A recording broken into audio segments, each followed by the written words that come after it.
More protests possible here in the coming days. Georgia Attorney General Chris Carr is issuing a stern warning to who he calls rioters. Carr says Americans have the right to peacefully protest, but not to use violence and destroy property. Those who do, he says, could be charged with domestic terrorism. Carr sat down for a one-on-one interview today with Atlanta News' first Abby Casoras this afternoon.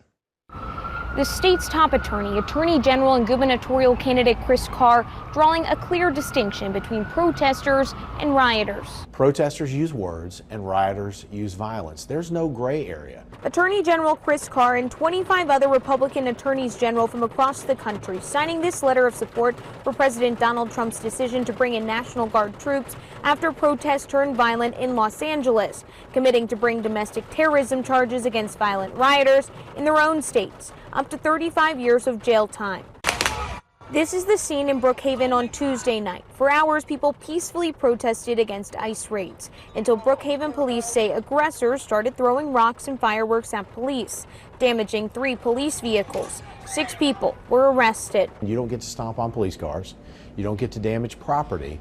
And so the Brookhaven police acted appropriately, and we will support them any way they need. This is a look at tense moments during protests in Los Angeles. The White House reported Wednesday that since protests began on June 6, they've arrested more than 300 people in the country illegally. Roughly a third had previous criminal convictions. Rioters burned American flags, chanted "Death to ICE," and spray-painted anti-American slogans on buildings.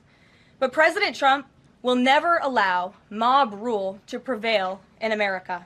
The president suggested Tom Homan, director of ICE, should arrest California Governor Gavin Newsom. Newsom says democracy is under assault.